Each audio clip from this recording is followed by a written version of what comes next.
Hello guys, welcome to sleepy classes. आज हम ये डिस्कस करने वाले हैं कि 90 डेज़ यानी कि 13 वीक्स लगभग रफली इसके अंदर हम कैसे जनवरी में एंटर कर सकते हैं कॉन्फिडेंटली, और मेंस 2026 के लिए एक लार्ज चंक ऑफ प्रिपरेशन हमारी प्री से पहले पूरी हो जाए, यही हमारा टारगेट है।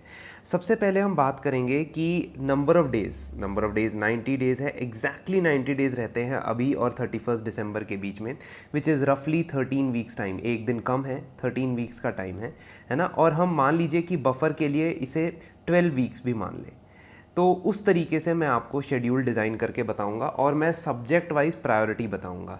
हमारा टारगेट 2026 में एंटर करने से पहले लगभग इतना होना चाहिए आइडियली कि 70 to 80% हमारा ऑप्शनल का सिलेबस हो जाए, और वंस अगेन 70 to 18% हमारा मेंस ओनली सब्जेक्ट का सिलेबस हो जाए, जिसमें अगर मान लीजिए हम बड़ा वर्ल्ड हिस्ट्री रह जाता है या पोस्ट इंडिपेंडेंस कंसोलिडेशन रह जाता है, as far as answer writing practice is concern, तो कोई बहुत बड़ा लॉस नहीं होगा। तो देखते हैं कौन से सब्जेक्ट्स को प्रायोरिटाइज करेंगे हम इन 3 मंथ्स में for mains answer writing practice. तो सबसे पहले ये सब्जेक्ट्स हैं जो सबसे ज़्यादा रिवॉर्डिंग है और इनमें प्रीवियस ईयर क्वेश्चन के ट्रेंड काफ़ी मैटर भी करते हैं। तो एथिक्स, इंटेग्रिटी, एप्टीट्यूड, इसकी जो थ्योरी पार्ट है, not the case study but the theory part is of 130 marks, है ना। 130 नंबर का होता है, सॉरी यहाँ 125 लिख दिया। 130 नंबर का होता है, 120 नंबर का केस स्टडी आता है। इकॉनमी और एग्रीकल्चर ये टोटल मिला के 110-120 नंबर का आता है, ठीक है। देन गवर्नेंस 80 से 90 नंबर का आता है, 80 to 90 marks. Social issues Indian society 80 to 90 marks. International relations 50 number, internal security 50 number. तो आप देख सकते हो कि ये 6 सब्जेक्ट्स अगर आप करते हो तो इन 6 सब्जेक्ट से काफ़ी आपका चंक ऑफ मार्क्स सिक्योर हो सकता है। अब आप बोलोगे कि sir what about polity, what about geography, what about history. I am saying कि क्योंकि ये सब्जेक्ट आप प्रीलिम्स के लिए भी पढ़ते हो होलिस्टिकली, इसलिए इसकी आंसर राइटिंग प्रैक्टिस बहुत बड़ा चैलेंज नहीं होता है, बट इसका होता है। और अगले 3 मंथ्स के अंदर अगर आप ये सब्जेक्ट्स कवर नहीं करते हो तो इसमें कंटेंट बनाने का मौका आप खो बैठोगे। अब देखते हैं कि प्रीवियस ईयर क्वेश्चन की कितनी रेंज इसमें आपने कवर करनी है। देखिए हमारी वेबसाइट पे आप देख सकते हैं theme wise previous year question की पीडीएफ बनी हुई है, GS1 से लेकर GS4 तक। और आप कौन से ईयर्स या कितने ईयर्स तक आपने जाना है as far as subject is concern. Ethics, integrity, aptitude में you can go as far back as 13 years, but reverse में जाना है। लेकिन मैं कभी भी ईयर वाइज नहीं पढ़ता हूँ, मैं हमेशा theme wise previous year question पढ़ता हूँ, और उसका मैं आपको एग्जाम्पल भी दूंगा। फिर इकॉनमी एंड एग्रीकल्चर में 2018 के पीछे के क्वेश्चंस पे जाने की ज़्यादा ज़रूरत नहीं है। हाँ, अगर 2018 तक के जितने क्वेश्चंस हैं मेंस के वो हो जाए उसके बाद जा सकते हैं। गवर्नेंस में because it's a relatively smaller subject, लेकिन उसमें बहुत सारी चीज़ें चेंज नहीं होती है, इसलिए 13 ईयर्स तक जा सकते हैं। सोसाइटी में डेफिनेटली 13 ईयर्स पीछे जा सकते हैं। इंटरनेशनल रिलेशंस में बहुत पीछे जाने का कोई रेलेवेंस नहीं है। इनफैक्ट 2018 भी मैं ज़्यादा बोल रहा हूँ, मुझे लगता है 2020 के बाद से जो PYQ है उसके ऊपर ज़्यादा फोकस करना चाहिए।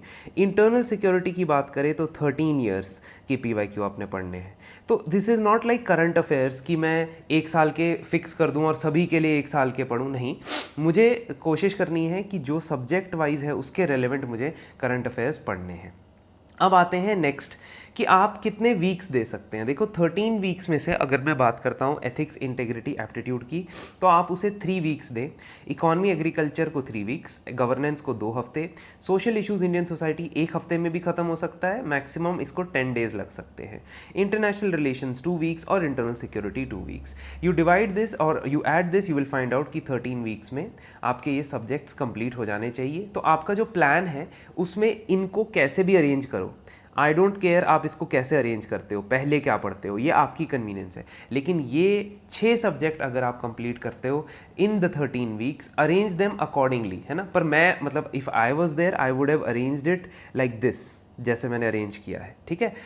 एंड मोर इम्पॉर्टेंटली अगर आप सिर्फ आंसर राइटिंग कर रहे हो, मान लो आपने ये कंटेंट पहले पढ़ा हुआ है, for those who have given the first attempt और those who have read GS1s, अगर वो सिर्फ आंसर राइटिंग कर रहे हैं वो इस टाइम को हाफ कर सकते हैं और बाकी टाइम में बाकी सब्जेक्ट्स की आंसर राइटिंग कर सकते हैं। तो इस तरीके से मैंने दोनों के लिए आपको एक प्लान बताया है। जो लोग पहली बार ये सब्जेक्ट्स पढ़ेंगे उनके लिए इतना टाइम, और जो दूसरी बार पढ़ रहे होंगे या पहले पढ़ चुके होंगे और आंसर्स लिखने की प्रैक्टिस करना चाहते हैं उनके लिए इतना टाइम सफिशिएंट है as far as self studies concern, as far as self study is concern. अब हम आते हैं कि इसको कवर करने के क्या स्टेप्स हैं।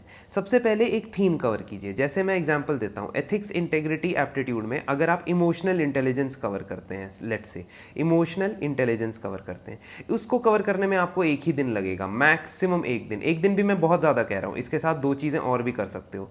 अब इमोशनल इंटेलिजेंस हमने कवर किया, उसके हमारी थीम वाइज लिस्ट में क्वेश्चंस पड़े हुए हैं कि 6 क्वेश्चन ईआई से पूछे गए थे। वो सारे 6 के 6 क्वेश्चंस आंसर करने की ज़रूरत नहीं है, but brainstorm at least 3 questions, 3-4 questions, try to write down 1 to 2 questions, ठीक है। उससे जो आपको नॉलेज मिलती है उससे उसको वेरीफाई करो मॉडल आंसर से, उसे सप्लीमेंट करो, और ऐसे करते हुए अपने नोट्स को भी इंप्रूव करो। अल्टीमेटली आप करंट अफेयर्स इसमें ऐड करोगे, बट नॉट डेली बेसिस।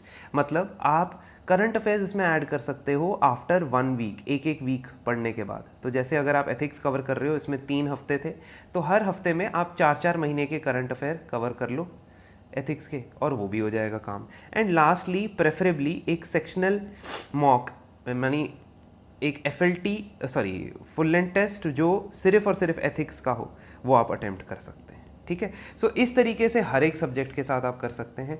देखो, मेरे से बहुत सारे स्टूडेंट्स ने, लास्ट टाइम मैंने वीडियो बनाया था कि टॉपिक लिस्ट कैसे बनानी है मेंस के लिए, और बहुत सारे स्टूडेंट्स का कहना है कि टॉपिक लिस्ट हमें बता दीजिए कि कैसे बनानी है।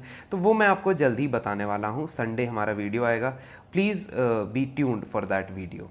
और अगर आप अपनी मेंस की प्रैक्टिस को एक्चुअल में इवैल्यूएशन के साथ, कंटेंट के साथ एनरिच करना चाहते हैं, तो हमारे ईयर लॉन्ग प्रोग्राम साधना प्रोग्राम में आप एनरोल कर सकते हैं। इस साधना प्रोग्राम में मेंस ओरिएंटेड कंटेंट भी मिलेगा आपको, सेक्शनल टेस्ट भी मिलेंगे, फुल लेंथ टेस्ट भी मिलेंगे, मेरे साथ 1:1 मेंटोरशिप भी मिलेगी, और इसमें हर महीने एक लाइव आंसर राइटिंग सेशन भी होगा, जहाँ पे मैं आपको स्टेप बाय स्टेप बताऊंगा कि आंसर्स को इमेजिन कैसे करना है, ब्रेनस्टॉर्म कैसे करना है।